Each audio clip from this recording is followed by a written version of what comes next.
marketing, and then Bridget asked me if I could share with you some thoughts on how to talk to groups, right? How you talk to judges, how you present in exceptional ways. And so I've got some ideas and some tips and some tricks to help make sure that when you're talking to the judges during the competitions, you guys are doing your exceptional best. And the way that I want to share some thoughts with you about how to talk to folks is to explain a little bit of a different perspective about what marketing is, okay? Because marketing is a big part of what you guys are doing, right? Does everybody know what an economist is? You ever heard of an economist? Yes. Right? Kind of. Yeah, what's an economist do? Go ahead. Person in the economy, sort of, yeah. Person who is very into the economy. Yep, good way to put it.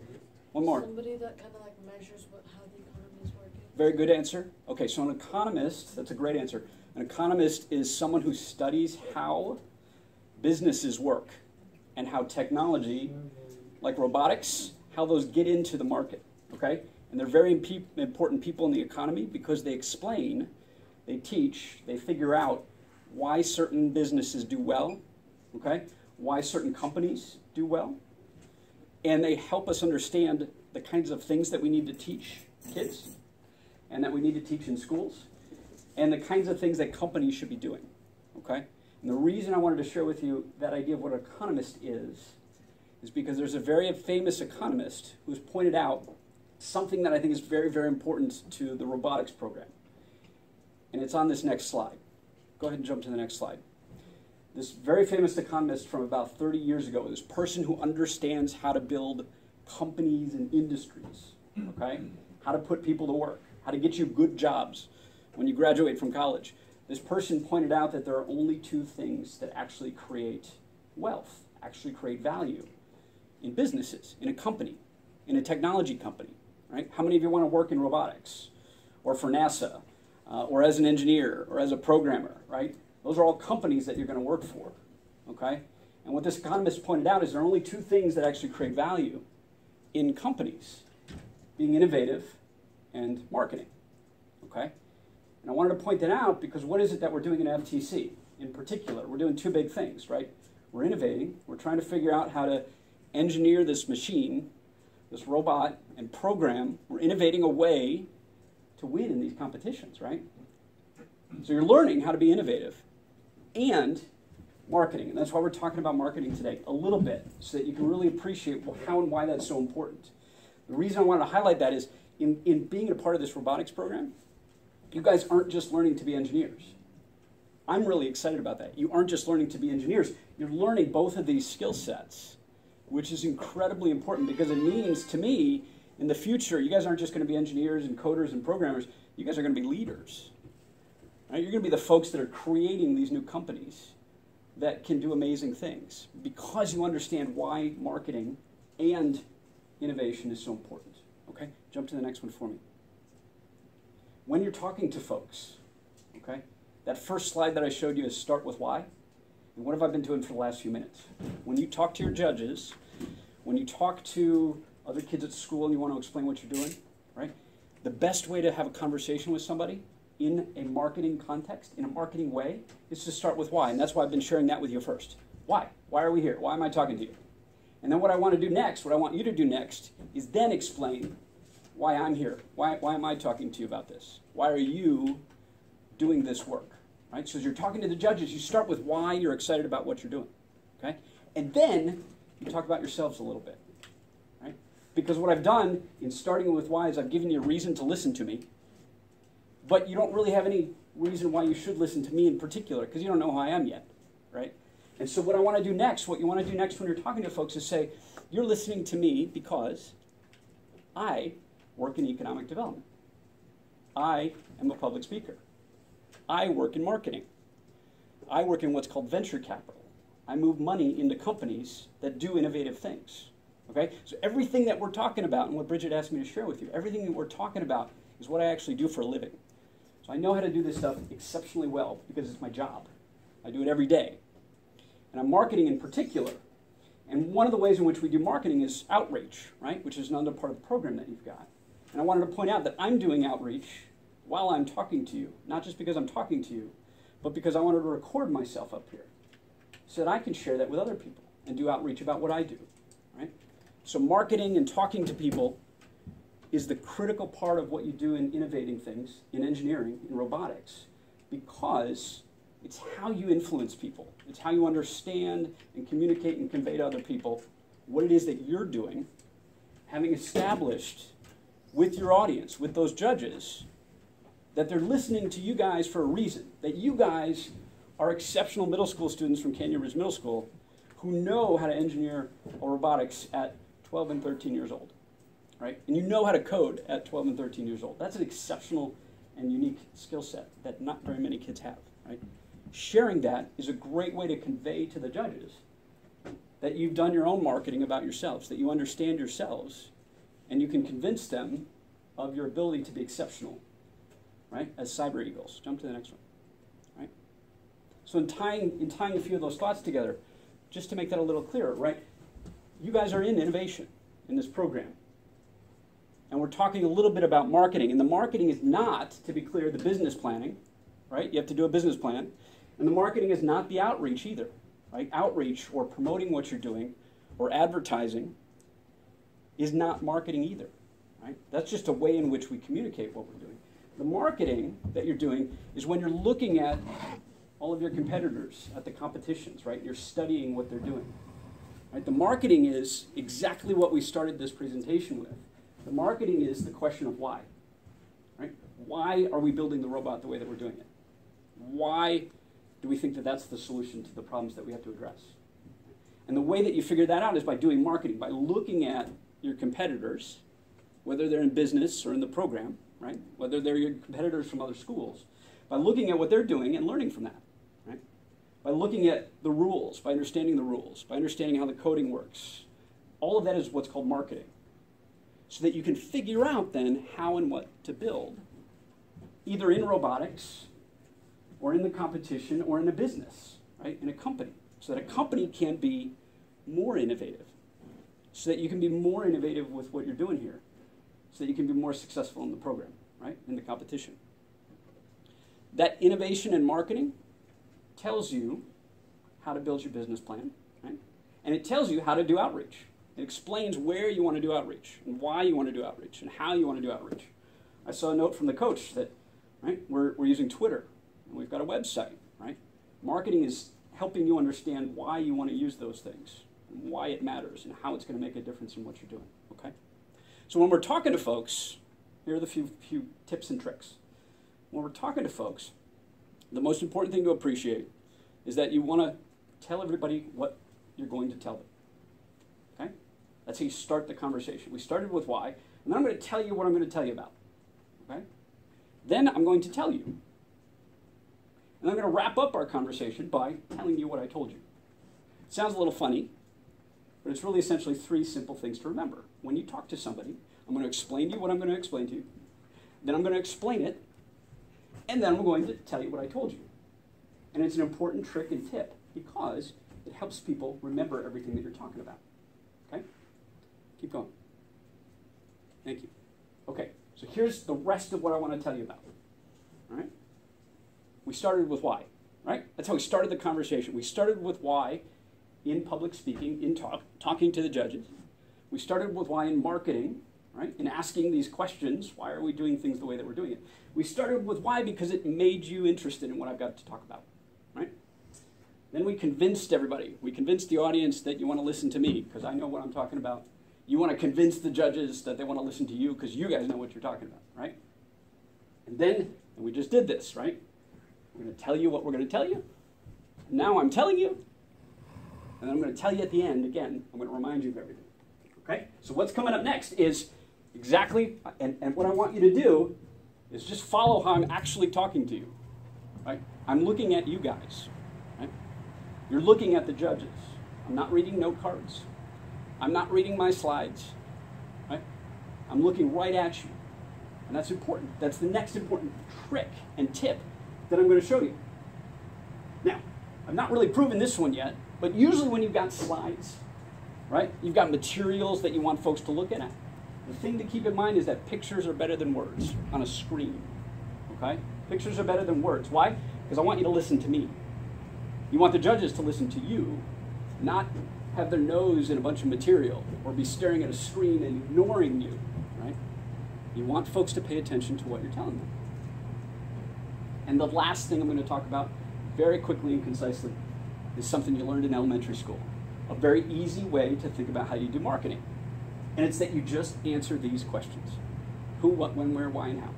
Okay? So as you're continuing to go through FTC, in this year's program and in next year's program, and as you grow up and you get jobs, one of the easiest ways to understand how to build great companies, how to innovate, how to build robots that are incredible, how to get a job as an engineer, is to really just understand the answers to these questions as it relates to what you're doing, okay? So I'm going to talk about that real quickly. Go ahead, right? I'll stare at you. Why? Because you all did the same thing. You just looked at that because it's staring at you. And that's what I want you to do, right? I want you to be looking at me, and I do that, I cause that to happen because I'm looking at you, right? And you're paying more attention to me. You're not looking off at other things. You're not being distracted by something else. You're not playing with too many other things while you're sitting there, right? Right? You're not reading something else because I'm looking at you and I'm making you feel like you have to listen to me, right? That's a little trick. And the easiest way that I could explain that to you is to show you a picture, right? And you looked at the picture and then you listened to me because there's no words here that says, by the way, you should stare at your audience. You should look at your audience. I'm not using words to explain that. I'm just using a picture because you get it, right? A picture says 1,000 words. We also pause. And I've been doing that a little bit, right? We pause. Any idea why we pause? Pause is a trick. Go ahead. For effect. For effect, absolutely. Yeah. To make sure people are listening, because when they pause, they think they missed something. Yep. So they have to go, what was that? They replay. That's exactly right. That's one of the great effects. That's exactly right.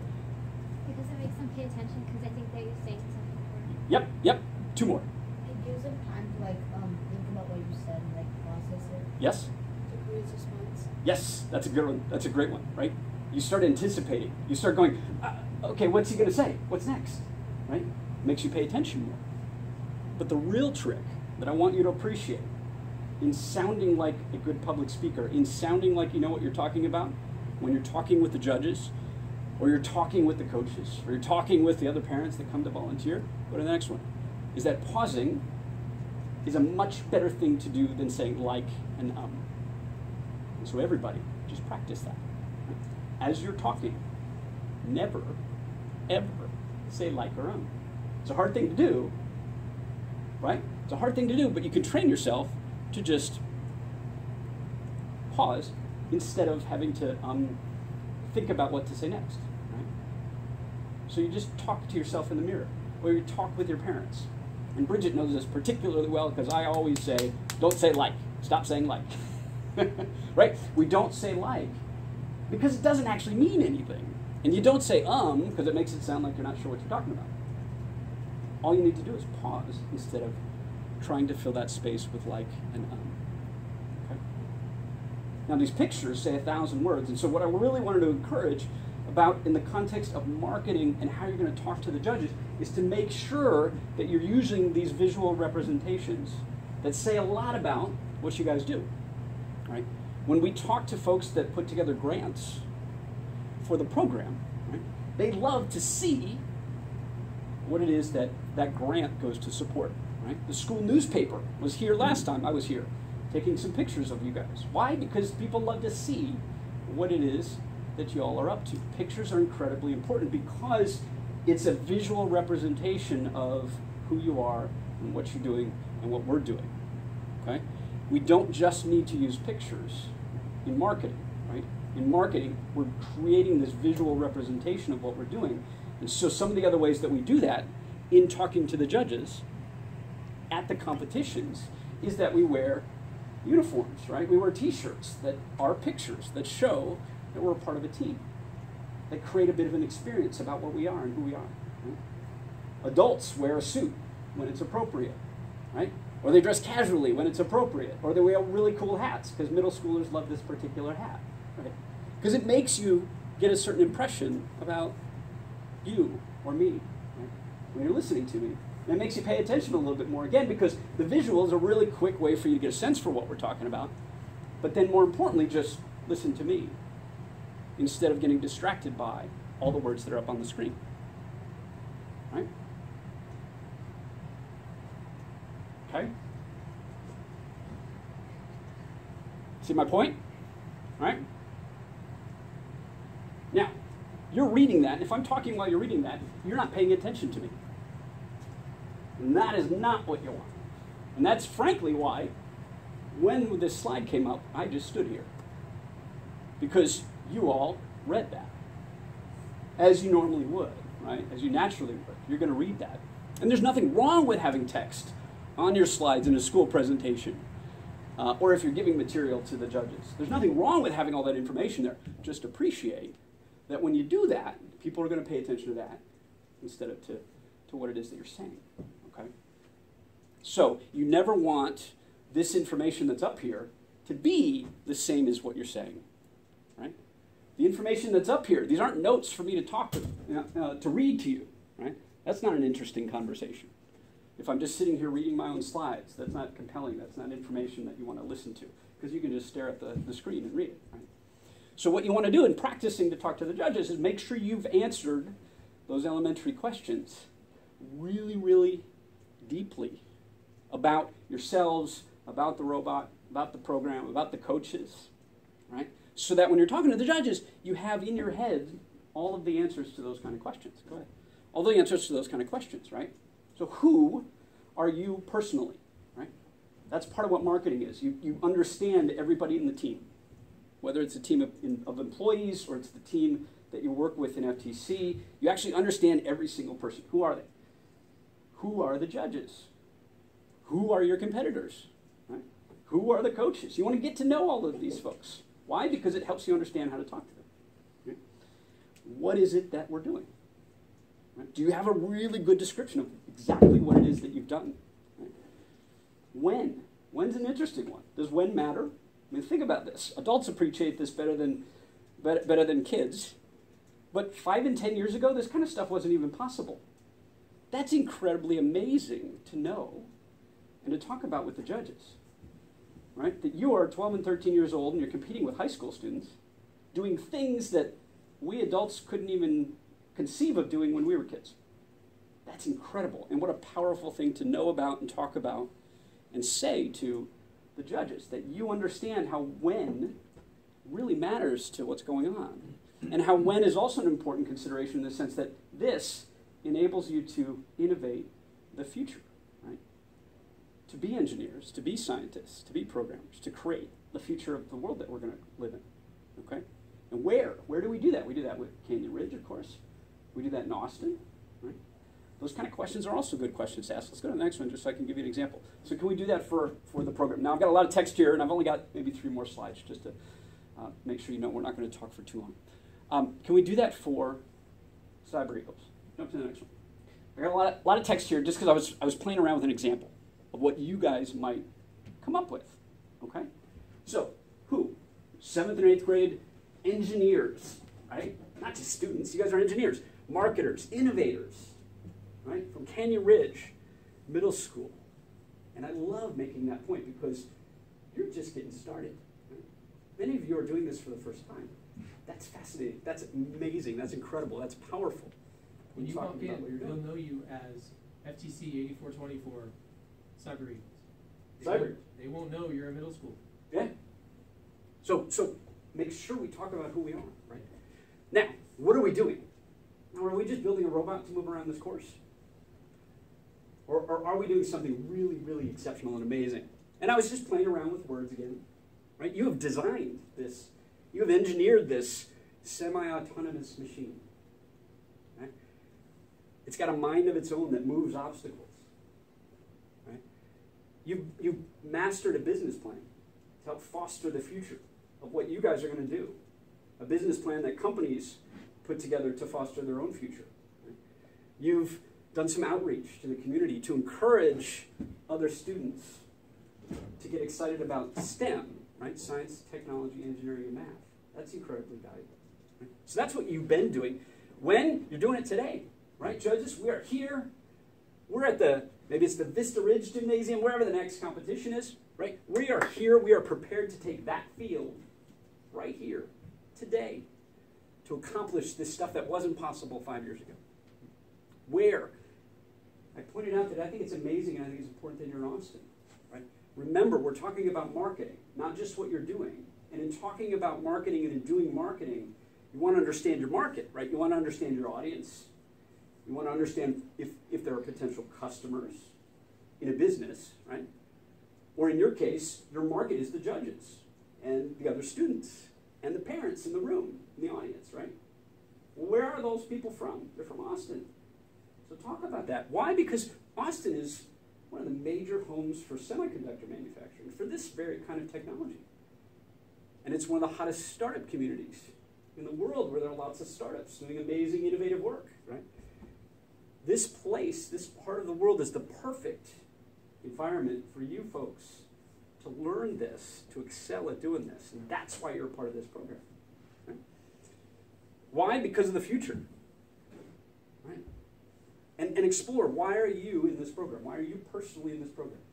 Maybe it's because of those questions I asked. Do you want to be in NASA? Do you want to be an engineer? Do you want to be a programmer? Right? And then translate those personal whys, those personal passions, into exciting ideas. Right? That there are robots like this on Mars. I'm 12 years old. I'm going to put the next one on Mars. Right? There are robots driving cars. Right? That's why you're excited about this program. That's why we're doing this. Because we, the students of Canyon Ridge, are going to do that. We're going to do that in the future. And how is literally just explaining what it is that you've done. Right? We've got a plan. We've been working in the community and doing outreach. I named your robot. Do we have a name for the robot? Johnny number 5. Johnny number 5. See, I went with Sam. Does anybody remember Sam from the Muppets? Sam the Eagle? Oh, yes. Oh, yeah. Sam the Eagle, he's my semi-autonomous robot. See it? I'm marketing.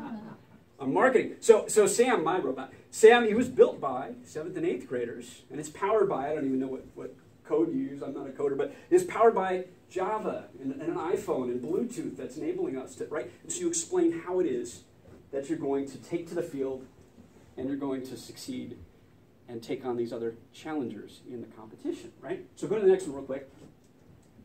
But what did I not do in that last slide, right? I started with how.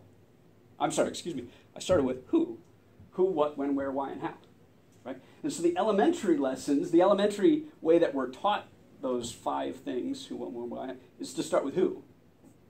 But when you're communicating, when you're talking with folks, remember, you don't want to start with who. If I got up here and just said, hey, I'm Paul O'Brien, I'm Bridget's dad, so come on and listen to me, right? You all would go, all right. Because that's not as exciting. That's not as interesting when you just start out by explaining who you are. What I did was I started with why. I gave you a reason to pay attention. Right? So rather than going through the list, who, what, when, where, why, and how, go ahead. We want to start with why, right?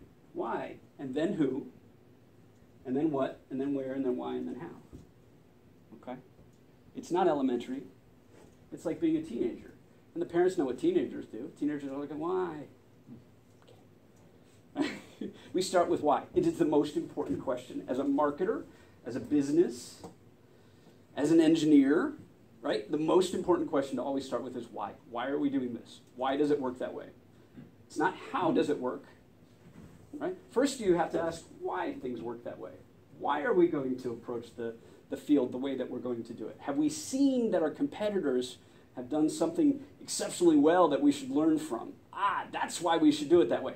Okay, now we say, how are we going to do it, right? So we ask these questions first, why, in order to figure out what and how and when and where we're going to do things. And you talk to folks in the same way, okay?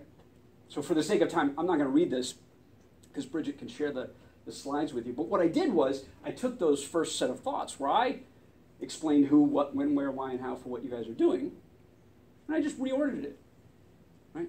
Reordered in a way that it starts with, because the future is automated.